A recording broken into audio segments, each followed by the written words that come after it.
So, mga bagay na maaari niyo pong gawin upang ang isang lalaki naman ngayon ang humagulhol sa pagkahabol sa inyo. Yes, mga kamamay, maaari pa rin po itong mangyari, yung tipong kayo naman ang talagang, alam mo yun, hahabulin, okay, iiyakan ng isang lalaki. Kasi kung nakikita po ninyo na parang imposibleng mangyari to, dahil sa lahat naman ng bagay, ikaw yung naghahabol. Well, hindi po yan totoo. Maaari niyo pa rin baliktarin ang sitwasyon na tipong lalaki naman sa ngayon ang hahagulhol, ang iiyak sa paghahabol sa iyo by doing these tips. Itong mga sasabihin ko sa inyong tips sa inyong mga kamamay ngayon. Alright? So, wag na natin ito masyadong patagalin. Ano nga ba yung mga bagay na maaari niyo pong i-apply, okay, gawin sa isang lalaki sa inyong relasyon upang siya naman ang humagulhol sa paghahabol sa inyo.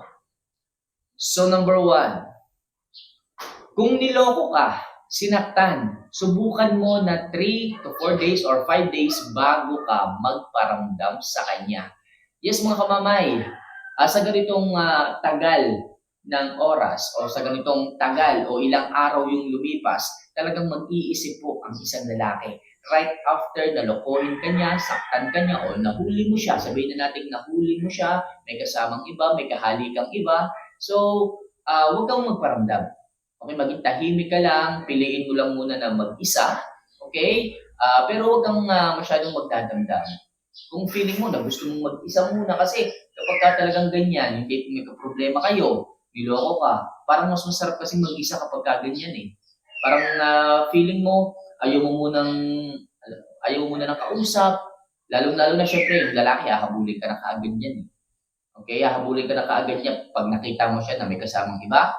Okay, nakita mo, nahuli mo, halimbawa sa bar, sa inuman o kung saan pa man, may kasamang iba, huwag ka muna magparamdam. 3 to 4 days ka bago magparamdam. Hayaan mo siya ang mag-message na mag-message sa inyo, hayaan mo siya tumawag sa inyo, kasi ganyan naman talaga ang mangyayari. Hihingi siya ng tawad. Okay, hingi siya ng sorry. Anong lagi na sabihin niya? Hindi niya sinasadya. Pero bakit hindi sinasadya? Actually, alam niyo po mga kamamay, kapag ka ganon, choice niya po yun. Alam po niya na masasaktan ka, pero pinili niya na magloko pa rin. So, kung gusto niyo po na humagulhol ang isang lalaki sa paghahabol po sa inyo, 3, 4 o 5 araw po kayo, huwag munang magparamdam. Manahimik muna kayo. So, marirealize ng isang lalaki kung ano talaga ang halaga mo. Iisipin niya na baka lumayo ka na, mag-iwan ka na, maghanap ka na ng iba. Ganoon naman talaga eh. Pag sinaktan ka, possible maghanap ka ng iba. Pero kung mahal mo pa rin siya, okay, yun ang sinasabi ng puso mo, wala akong magagawa dyan, mahal mo siya eh. Pero syempre, kung gusto niyo pong habulin po kayo, huwag muna kayo magparamdam ng 3 to 4 days para sa ganon, mag-sink in sa isipan ng isang lalaki kung ano ba yung mga bagay na po pwedeng mawala sa kanya, yung mga bagay na nagawa niya sa iyo. Lahat, magpa-flashback yan sa isipan ng isang lalaki. Okay? Kung ano ba yung nagawa niya sa iyo, kung bakit nahantong sa ganun ang lahat maiisip niya, lahat marirealize niya. Kaya please, huwag muna kayong magparamdam. Pag nag-sorry, hayaan niyo muna. Pag nag-message, tumatawag, hayaan niyo muna. Kung kailangan i-off ang phone, i-off niyo po muna para makapag-isip din kayo, para alam niyo yun, magnilay-nilay po kayo kung tama pa bang balikan, kung tama pa bang bigyan ng pagkakataon, kung paulit-ulit na, kung ano bang dapat gawin. So, kung gusto niyo po na habulin po kayo, magulhol sa paghabol ng isang lalaki, kailangan huwag muna kayong magparamdam ng 3 to 4 days sa kanya. Alright? Maliwanag po tayo dyan mga kamamaya. So next, pigilan o tiisin mo munang huwag replyan ang mga chats niya sa iyo. Yes, mga kamamay, lagi ko sinasabi po sa inyo, so kung kayo man ay niloko nga, sinaktan, huwag niyo munang tingnan, huwag muna kayong mag-reply. Kasi bibilugin at bibilugin ang inyong ulo ng isang lalaki. Lahat ng katwiran, lahat ng dahilan, lahat ng palusot, lahat ng maaaring, alam mo yun, makapagpaniwala ulit sa iyo, gagawin ng isang lalaki. So, lagi kong advice, lagi kong payo sa inyo, right after na niloko kayo, sinaktan, okay, pinagtaksilan, huwag muna kayong magparamdam hanggat maaari. Medyo tagal-tagalan nyo. Okay, isipin niyo po ang mga bagay-bagay. Kasi makakapag-isip po kayo kapag hindi niyo siya kausap.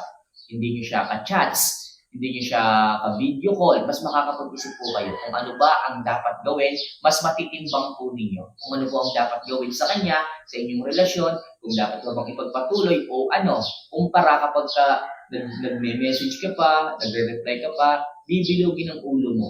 Okay? Nagkamali siya, syempre, lahat ng matatamis sa salita, lahat ng mga pangako sasabihin niya sa iyo para, alam mo yun, para gumaan ang pakiramdam mo. Pero minsan o kadalasan hindi po yun tunay.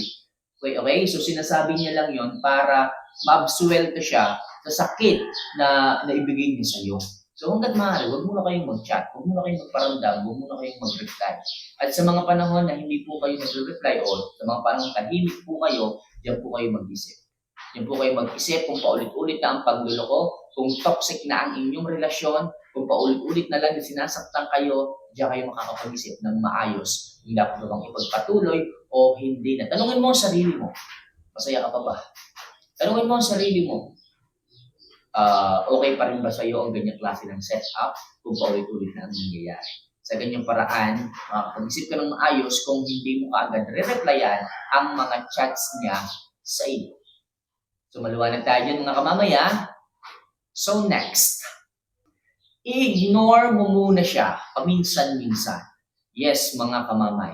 I-ignore nyo po siya muna, paminsan-minsan sapagkat, syempre, hindi naman biro. Hindi naman ang biro ang saktan.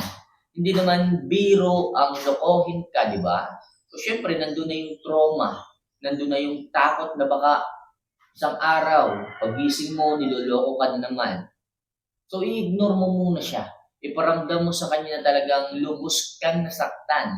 Iparamdam mo sa kanya na ganito ang epekto sa iyo kapag ka niloloko ka. So, i-ignore mo muna siya yung tipong hindi mo siya kailangan sa buhay mo.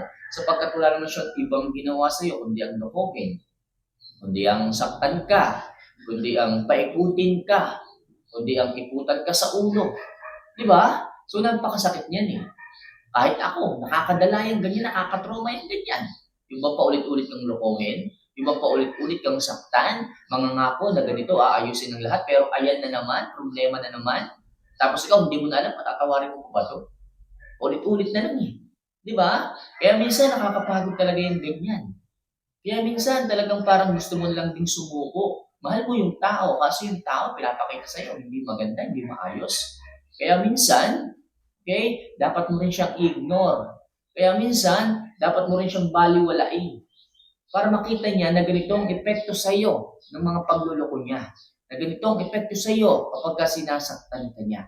Kaya makakatulong mga kamamay para humagaluhol muli sa paghahabol sa iyo isang lalaki na kailangan mo siyang ignore paminsan-minsan. Okay, so maliwanag tayo dyan mga kamamay ha. So next, kung sinaktan ka niya ng paulit-ulit, so paulit-ulit ka rin magpaganda at mag-ayos, syempre lumiti ka rin. Alam kong mahirap to mga kamamay.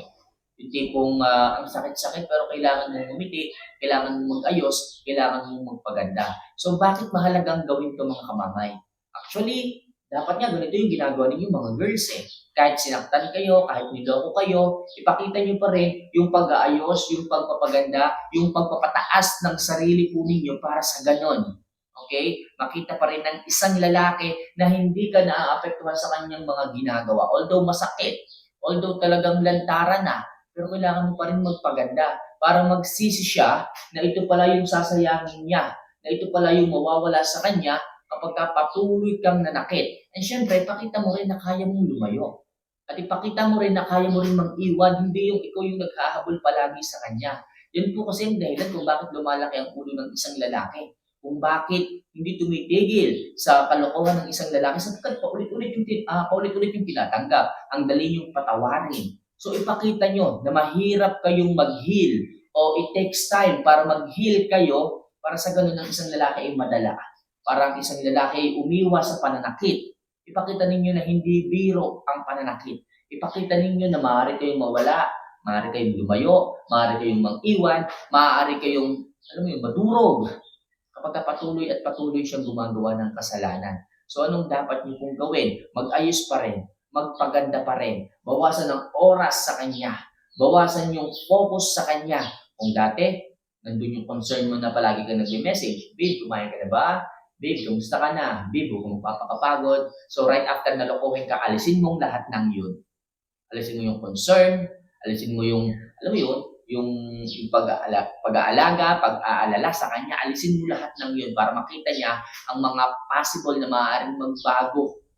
Okay? Once na sinasaktan ka niya, nawawala yung concern, nawawala yung pagmamahal, nababawasan. Okay? At syempre, mas nakakapag-focus ka sa ibang bagay kesa sa kanya. Alright? So, maliwanag po tayo dyan mga kamamaya. So, next. Ipagpatuloy mo ang pagiging abala at busy sa ibang bagay. Yes, mga kamamay. Sabihin natin, sinaktan kayo, niloko kayo. So, huwag pong titigil ang mundo ninyo. Huwag po kayong magmumukmok. Huwag po kayong, alam mo yun, mag-iinom. Iba dyan, nag-iinom eh. Pwede namang mag-inom, pero huwag naman po yung araw-araw. Kasi kayo po yung kawawa kapag ganyan. Kayo po yung mawawalan. Kayo po yung mahihirapan. Kayo po yung mahi-stress kapag ganyan. Laging sisingin sa utak ninyo yung mga pangyayari kapag nag-inom kayo. Lalo lang kayong iiyak, palagi lang kayong magmumukmok, palagi lang kayong malulungkot. So instead na magmumuk po kayo, okay, at ang goal natin dito is maghabol ang isang lalaking muli sa inyo, mag-focus ka sa ibang bagay. Mag-focus ka sa ibang bagay na maaaring mag-divert yung lungkot papunta sa saya. So, yung mga hobbies mo, gawin mo, mag-unwind ka, kung kinakailangan mag-vacation ka kasama mga tropa, gawin mo yan sapagkat deserve mo yan. Deserve mo ang sumaya, deserve mo ang i-enjoy ang buhay, okay? Kumpara doon sa ubusin mo ang oras mo sa mga taong hindi naman kayo binibigyang halaga, iiyak ka lang ng iiyak. So ipakita mo na hindi ka apektado, ipakita mo na hindi siya ang mundo mo, ipakita mo hindi lang sa kanya umiikot ang mundo mo, meron ka ding ibang side ng dapat bigyan ng oras at ibang source ng happiness. So gumala ka, lumayo ka, magpakasaya ka. Hindi mo kailangan magmukmok, hindi mo kailangan malungkot, hindi mo kailangan ubusin ang oras mo sa taong hindi ka kayang bigyan ng halaga. So maging busy ka. Kung may trabaho ka, okay, syempre, pagka-trabaho kasi mas nakaka-stress yan eh. Magbakasyon ka muna. Magbakasyon ka muna, kasama mga kaibigan mo, mahal mo sa buhay, mag-unwind ka niya, sabi ko sa inyo. Para sa ganon, makita ng isang lalaki na hindi nga lang sa kanya umikot ang oras mo. Siyempre, makita niya na mas sumasaya ka sa ibang tao, sa ibang bagay, kumpara sa kanya. So, doon niya marirealize yung mga pagkakamali niya at doon siya magsisimulang maghabol, magulhol ng paghahabol sa inyo. So, yun lang muna sa ngayon mga kamamay, ang mga bagay at ilang mga tips upang sa ganun, lalaki naman ang maghabol o magulhol sa paghahabol sa inyo. For more love advice and the videos na kagaya nito mga kamamay, huwag niyo po sanang kalilimutan, okay? Na mag-subscribe. Click the subscribe button, like yung video, at mag-comment na rin sa ibaba. So, paano mga kamamay? See you for our next vlog. Mahal ko po kayo. Paalam.